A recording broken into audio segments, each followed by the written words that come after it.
Luke had a simple routine. Every day, he walked the deserted road that led to his modest home, his crutches always accompanying each step. His life had been shaped by a series of choices that brought him here, but none of them prepared him for what happened that fateful morning at the shipyard. He didn't remember all the details. The accident was quick, a mistake made in a split second of distraction. But what he clearly remembered was the weight of the machine falling on him, crushing his left leg until it was nothing more than a mass of broken bones and flesh. The pain was so intense that he lost consciousness soon after.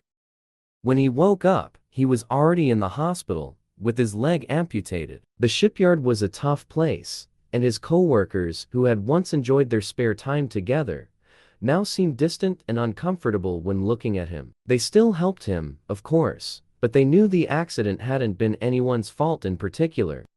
What hurt Luke the most, however, was the company's indifference. After the accident, management showed no mercy. It was easier to pay him off and move on than to take any responsibility. With a compensation settlement that barely covered his medical expenses and a minimal pension, Luke was forced to leave the shipyard.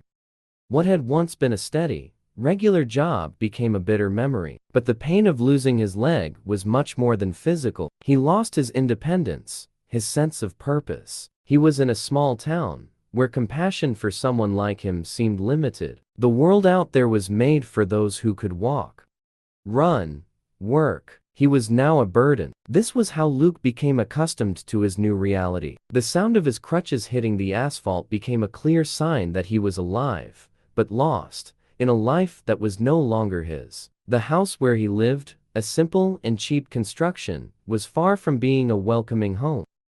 It represented the loneliness he felt day after day. There were no friends, no visitors, only the sound of the wind in the trees and the headlights of cars passing in the distance. Each morning, he woke up, had his simple coffee, and went for a walk. There was no longer any rush, only the need to occupy his mind and body. Time, for him, had stretched, and that's what he did every day: walk. He walked to the end of the road, to where the horizon met the sky, and then turned back, always alone. But what Luke didn't know was that today, a change was about to happen. A change that wasn't in his hands, but would come by chance. Through selfless kindness, a simple act of generosity. This day would begin with him, as always, walking down the deserted road. But his fate would change forever. It would all begin with an unexpected situation, an encounter, a gesture, and the rest, as he would soon discover, would be a twist he never imagined.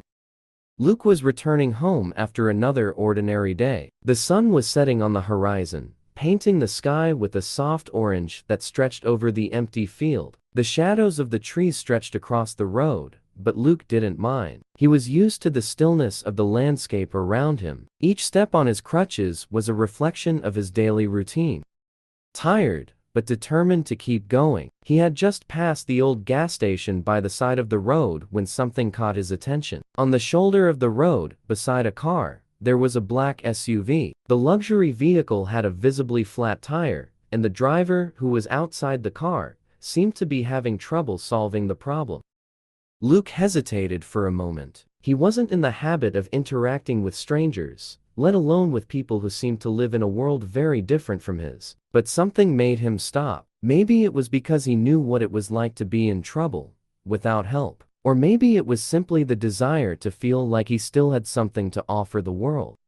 He approached the car, the familiar yet painful sound of his crutches tapping on the asphalt. The driver appeared to be a middle-aged man, well-dressed, wearing a dark suit that contrasted with the simple surroundings. He was leaning over the car, trying to remove the tire, but his frustration was evident. His movements were hurried but ineffective. When he saw Luke approaching, he looked surprised, but at the same time relieved. "Hey, you seem to know about this," the man said, somewhat hesitantly. "I'm having trouble with the tire. I don't know what to do." Luke, with a swift movement, adjusted his crutches and approached the car. His gaze, though tired, still carried the steadiness of someone who knew what they were doing. He looked at the flat tire and then at the man. Something about the situation felt familiar to him, not because of the driver's appearance, but because of the situation. The lack of control, the feeling of being stuck in a bad moment.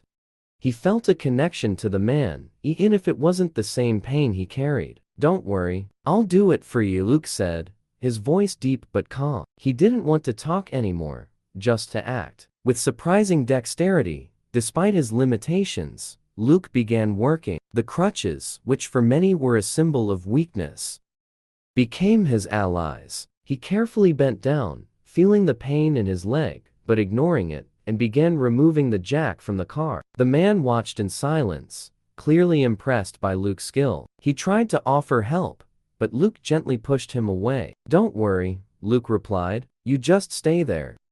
Let me handle it."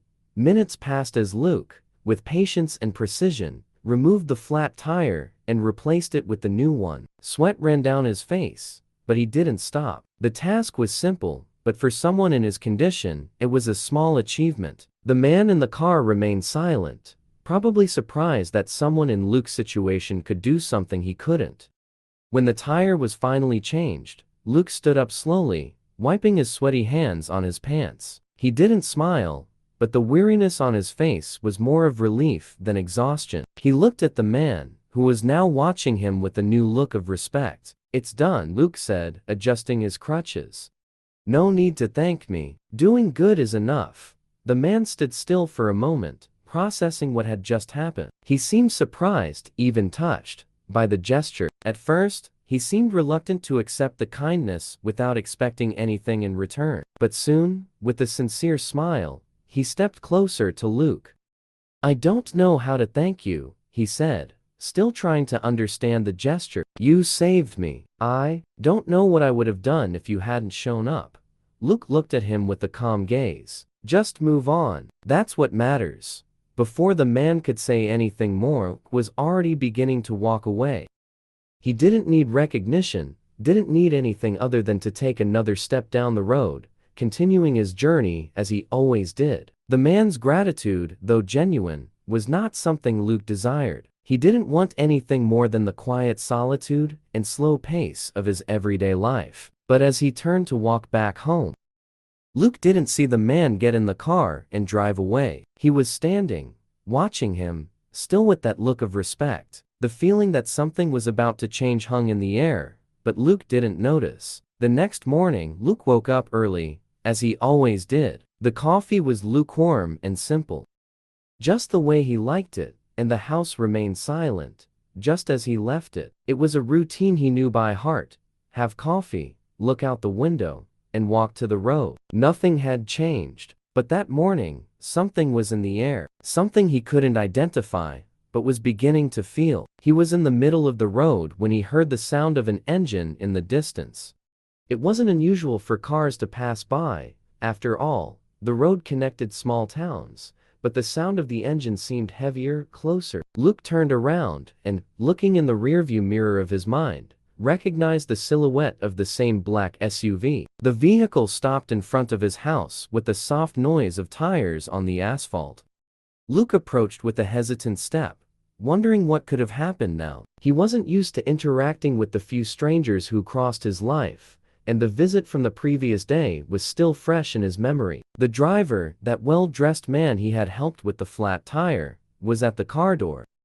His face was now serious, but his look was no longer one of frustration like the day before. There was something more, as if he were about to do something important. "Luke, right?" the man asked, with a cordial tone, but now there was a different gleam in his eyes. "Yes, I remember you." "The tire," Luke replied, not sure what to expect from the visit. "I'm Peter Stevenson," the man said, extending his hand to Luke, who shook it with a slow but firm motion. "Peter Stevenson, the CEO of Stevenson Automobiles?" Luke asked, not quite believing what was happening. He wasn't someone who followed news about businesses or automobile moguls. His life was too simple to worry about what was happening in the corporate world. Peter smiled in a friendly manner. "Yes, exactly. I wanted to talk to you about something very important. May I come in?" Luke stared at the man for a moment, his expression cautious. He didn't know what to expect, but the uncertainty left him curious. He hesitated but stepped aside, allowing Peter to enter his home. "Please, make yourself at home," Luke said, although he had the sense that something big was about to happen, something he couldn't foresee. Peter entered the house with a calm step, but his posture suggested that he was there for something serious. He sat down in one of the simple wooden chairs, looking around as if observing more than just the environment. "I would like to thank you once again for what you did yesterday. I know it wasn't a big deal, but still, it was something very rare, Luke. The kindness you showed was unexpected, and that's what made me think you might be the right person for what we're doing." Peter spoke quietly, as though carefully weighing his words. Luke sat down, but still seemed uncomfortable. He didn't know what was happening, but couldn't shake the feeling that there was more behind this meeting. "You don't have to thank me, I just did what anyone would do," Luke replied, but the anxiety was starting to take over. "I'm not just anyone," Peter said with a smile. "I'm someone with resources, and I want to use those resources to change people's lives. But for that, I need someone like you." Luke furrowed his brow. "I don't understand. What does this have to do with me?" Peter paused, looking at him seriously. "I'm in charge of an innovative project that could transform the lives of thousands of people. A project involving cutting-edge prosthetics, developed to improve the quality of life for those who have lost limbs. And you, Luke, would be the ideal person to be the face of this project." Luke looked at him with a mixture of surprise and skepticism. "You're saying you want me to be the face of a prosthetics project?" Peter nodded as if it were obvious. "Yes. And not only that, I also want to offer you a state-of-the-art prosthetic, the best on the market, a prosthetic that will not only restore your mobility, but also your dignity. I want you to be the first person to use it and represent our global accessibility campaign. Your story of overcoming challenges could inspire so many others." "Luke," Peter's words carried a weight that Luke didn't know how to process. He looked at the man in front of him, at the invitation he had just received. He knew there was more to it. The offer seemed too good to be true, but at the same time, the idea of having a prosthetic that could truly change his life seemed tempting. "Why me?" Luke asked, still suspicious. "I'm just an ordinary man with no great accomplishments. I'm not anyone important. I don't know if I'm the right person for this." Peter looked at him with an understanding gaze. "Exactly for that reason. Your attitude yesterday, your willingness to help someone without expecting anything in return. That's rare, Luke, and I believe true transformation starts with something simple, an act of kindness. You can be more than you imagine, and I want to give you that chance." Luke didn't know how to respond. His world, which had always been so simple, now seemed full of possibilities that he couldn't fully comprehend. But one thing was certain. That meeting would change his life forever. He didn't know how or why, but he knew that from that moment on, everything was about to change. I'll think about it.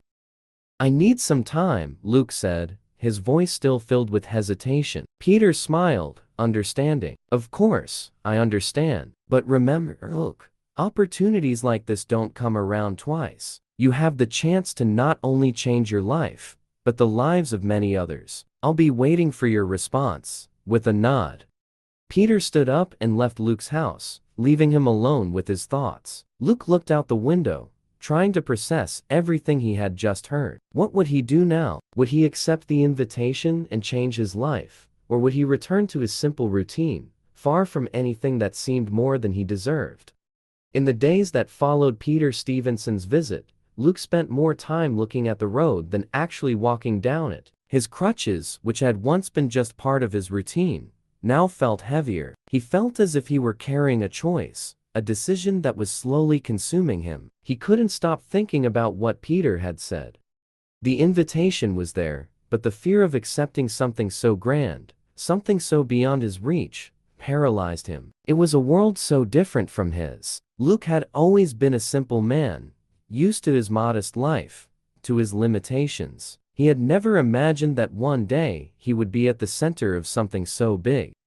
Something that could change his life irreversibly. How could he, a man who only knew how to struggle to survive, now be the face of a revolution in the prosthetics world? But at the same time, there was something in Peter's proposal that attracted him. The idea of walking more easily again, of being able to perform simple tasks without the constant feeling of fighting against his own body.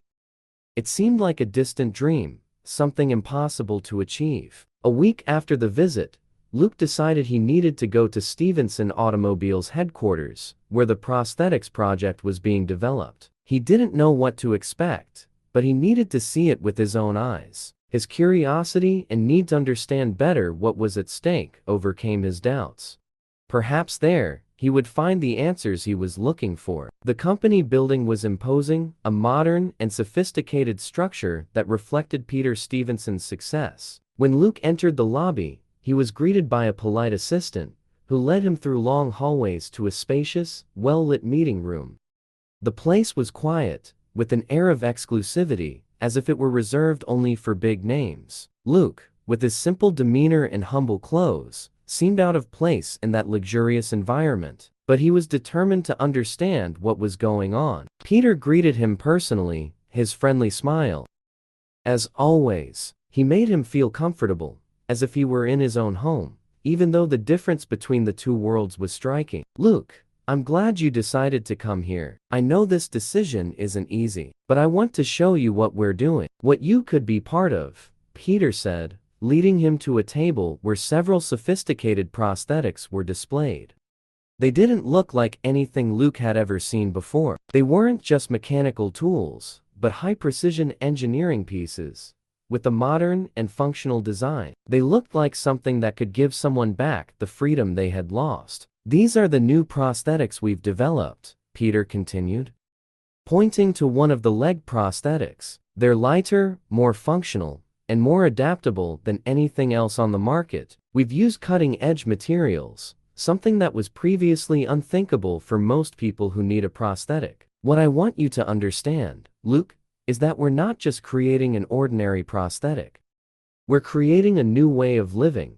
Luke looked closely at the prosthetics, trying to process what was in front of him. He had used prosthetics before, but nothing seemed as advanced as what he was seeing now. Each piece seemed carefully designed not only to be functional, but also comfortable, as if it had been made to fit perfectly to his body.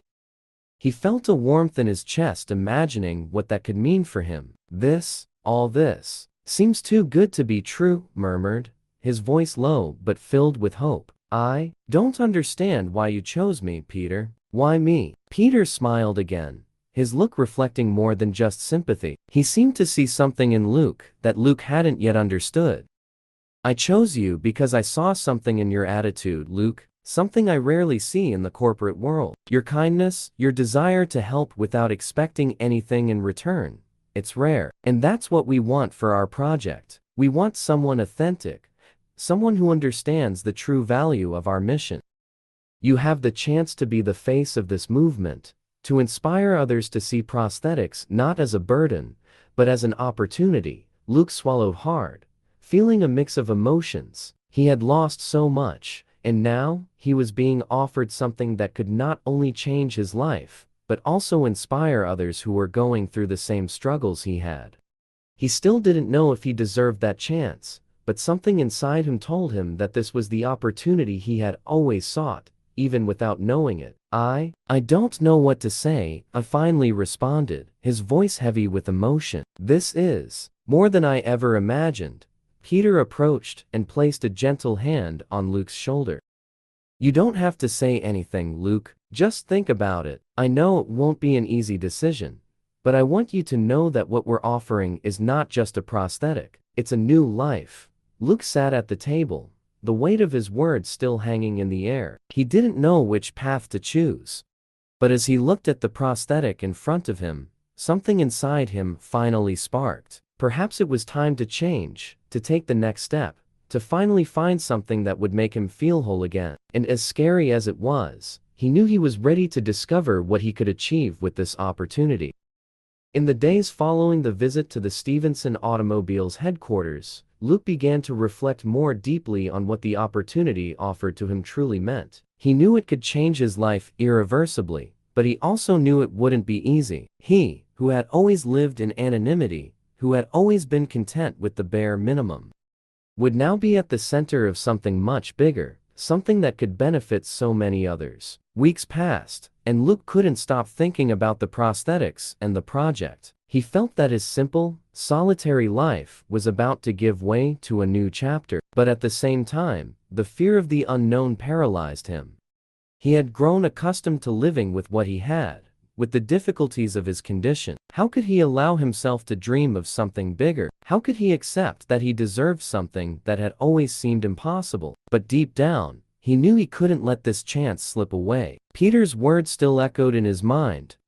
"We are creating a new way of living." It was on a sunny afternoon, after a walk along the trails he used to frequent, that Luke made his decision. He entered his house, sat down at the table, and took the envelope Peter had given him weeks before. Inside, there was the official invitation to join the project as the face of the accessibility campaign. He had hesitated, but finally, with his heart pounding, he placed the pen to paper and signed. From that moment on, Luke knew his life would never be the same. He had made the choice. He was ready to accept whatever the future held, even though the path ahead was uncertain. The next day, he was taken to the Stevenson Automobiles Research Center, where he met the specialists who had developed the prosthetics. They were friendly and welcoming, with an infectious enthusiasm for their work. Luke was immediately introduced to the prosthetic that would be adapted for him, and soon he found himself being fitted, with the help of a specialized doctor, to a device that felt more like an extension of his body than a simple machine. It was a strange feeling, but at the same time, comforting. He never imagined he could walk again with such ease, such mobility. After the adjustments, Luke was invited to test the prosthetic. His initial movements were hesitant, but soon he became more confident. He walked around the room, then went outside to a larger space, where he practiced climbing stairs and walking on uneven ground. The feeling of freedom it gave him was indescribable. He no longer had to struggle with the constant pain of his old prosthetic, nor worry about the stares of strangers. He was free to live again, to do things that had once seemed impossible. In the weeks that followed, Luke became the center of attention, but in a way he had never imagined. He was constantly filmed and photographed, his story being shared with the world. The accessibility campaign was launched, and soon, Luke's name spread far and wide. He was interviewed by journalists, invited to give talks, and even honored. But what surprised him most was the impact his story had on people. It wasn't just him who was being transformed. He was inspiring others to believe that life could be different, that overcoming challenges was possible. But what truly touched him deeply was when he began receiving letters and messages from people all over the world. People who had lost hope, who were trapped in their own limitations, now found the strength to move forward. Luke had, unintentionally, become a symbol of resilience and hope, and he knew that none of this would have been possible without the opportunity Peter had given him. Time passed, and despite all the success of the campaign, Luke remained humble and grateful. He knew that, although his life had changed, he was still the same simple man living in the small house by the road. But now, he had something he never imagined he could possess: the freedom to live fully. Luke didn't just become a face for the accessibility campaign. He became the living proof that kindness and courage can open doors to a better future. He knew that the true value wasn't in the prosthetics or the recognition he received, but in the fact that he had the chance to help transform the lives of others, just as his own life had been transformed. And, looking toward the horizon, as he walked slowly along the road with the prosthetic adjusted to his steps, Luke finally understood what Peter meant when he spoke about the new way of living. He had not only overcome his physical limitations, but he had also discovered a new way to connect with the world, to live with purpose, and to give others the same chance to rewrite their stories. And with a smile, Luke knew that, after all, he had made the right choice. With that, Luke's story comes to an end. The simple act of helping someone, without expecting anything in return, led him to a new life, full of opportunities he never imagined were possible. He didn't just find his own freedom, he became an inspiration to others, proving that even in the most challenging situations, there is always a chance for a fresh start, for transformation. The narrative, which began with an act of kindness, now ends with a powerful message. We all have the power to change our story and impact the lives of others in a profound and lasting way.